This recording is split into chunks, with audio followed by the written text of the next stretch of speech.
Welcome, everyone, to the Tethys Shipyards. I am Takeshi Yamato, the Yardmaster, joining our host, the Housecoat Gamer. Yo. Today, we are taking a look at our next star hero ship, the USS Bush.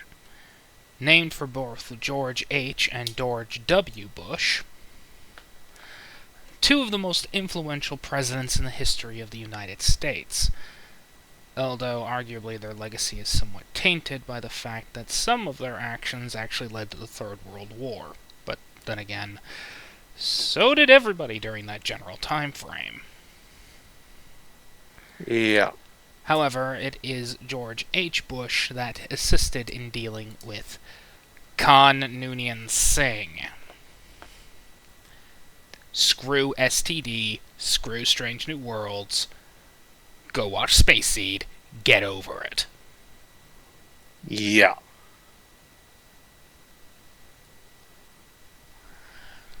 Now, the Bush was launched as a Flight 3 ambassador. Flight 1 being ships like the original ambassador, which were essentially proto-Narendras. But the basic frame had to be bulked up and simplified. Yeah.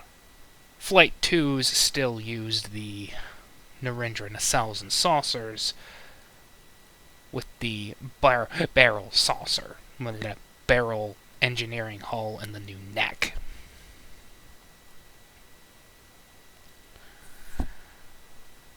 Flight 3s. Well, Enterprise C. Yeah.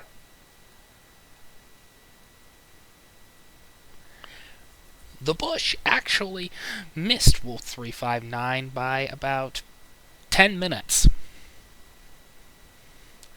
She was en route to assist in the battle, but couldn't get there in time, and arrived just after the Enterprise D turned the Borg cube into a debris field, similar to the USS Damascus. Yeah.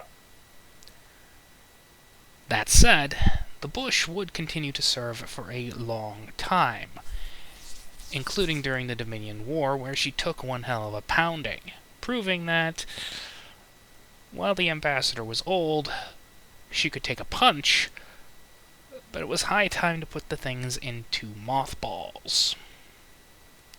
The Bush herself had suffered incredible structural strain, and it was decided to retire her. She is currently sitting in what used to be Earth space dock at 8th and Prime, but due to her incredible structural damage, not to mention the fact that most components for Ambassador-class starships have since been recycled into the fleet, it's taking a long time to restore her. Even longer than it took the Enterprise D. Yeah.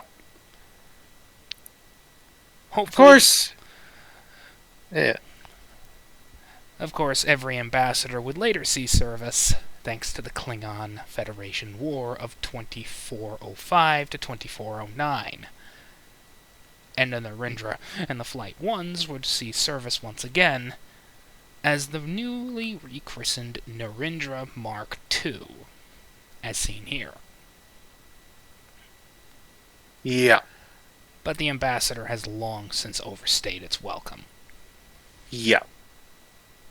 Of course, there is also a USS Bush A popping up, but that will show up, but we'll get to that later. For now, let's stat the original USS Bush. Oh, that reminds me. Registry code. 27589. NCC 27589. Okay. Now, I'm giving this thing a stat. We're statting this thing as equivalent to, I'm saying 2376, just after the Dominion War. So, We start with the baseline profile of an ambassador class. Comms 9, computers 9, engines 9, sensors 9, structure 9, weapons 9. Department modifiers, 1 point each in command, con, and science. A scale 5 starship. Weapons are phaser arrays, photon torpedoes, and a strength 4 tractor beam. And space frame talents are high resolution sensors and improved impulse drive. Technically, Star Trek Adventures gives this thing saucer separation, but Ron and I are like, That doesn't make any goddamn sense. yeah, where's the secondary impulse engines? Where's the seams? I mean, seriously, does this thing not look like one solid unit to you? It looks like it to me. I'm not seeing any major seams. Okay, there's some separation in the hull plates, but there's nothing saying, hi, this thing can separate. Yeah. There's nothing that screams, there's nothing that screams this ship can split apart.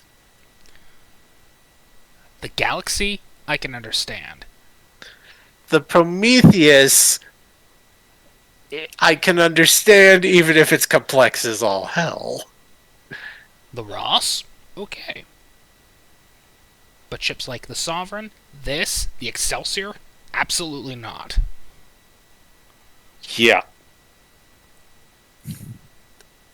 Maybe the Excelsior refit, and even then, the saucer separation special rules they give the Connie and Excelsior is like treating it as like an emergency escape pod. It can land with special struts. The saucer can land with special struts, but it can't reattach without a space dock. That would be an emergency escape rule. Nothing more, nothing less. Yeah. So no, there's no saucer separation. Yeah. Now, next Instead, up, we will give it improved hull integrity. Yeah, improved hull integrity. Okay. Improved hull integrity. Now, next up we have mission profile.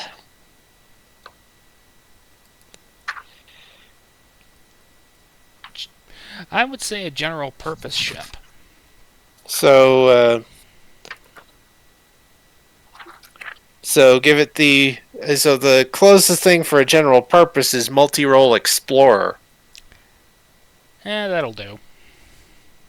All right.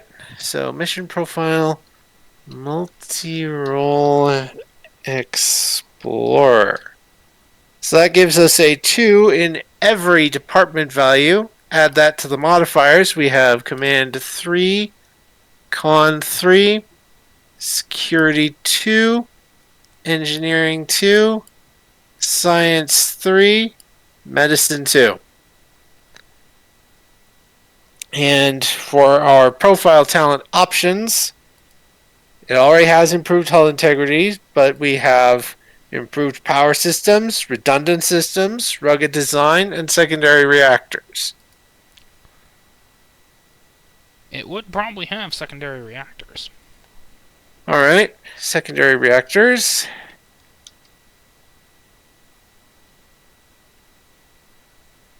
We have room for one more talent. I'm thinking either redundant systems or rugged design. Well, she is actually rather rugged. But yeah, we'll do rugged design. Then again, isn't every Federation starship somewhat rugged? Yeah, this is like above and beyond. Rugged design, technically, in terms of talents, rugged design decreases the difficulty to perform repairs. So if a starship has rugged design, it's made to be easy to fix. Easier than normal.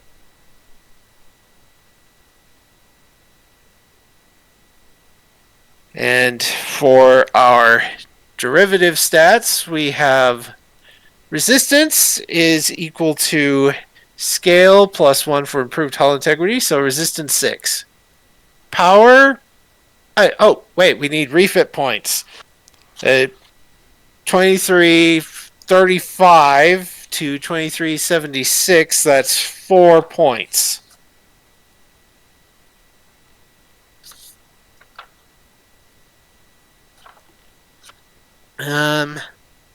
I'd say structure, engines, weapons, and one more. Computers.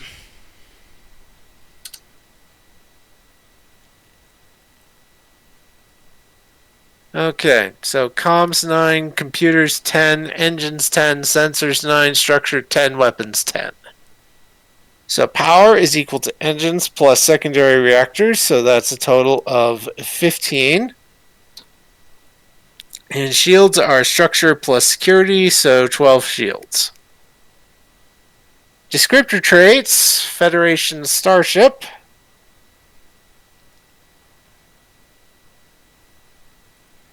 Can't think of anything else.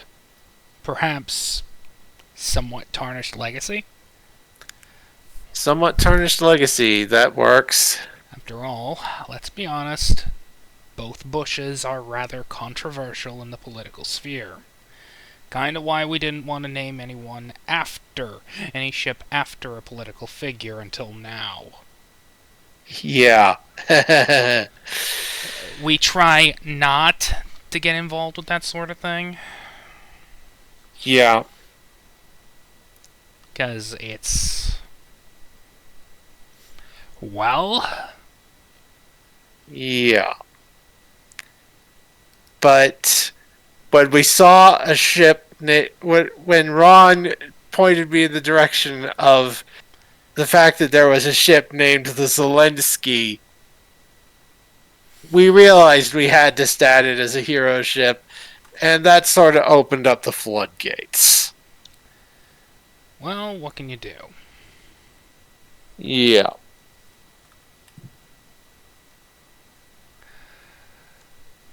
Now, hopefully, we should be able to get something else. In fact, I'm personally thinking of statting something a little more recent. Okay. But that'll have to wait until another day. Yeah. Bye-bye. So, yep. See ya.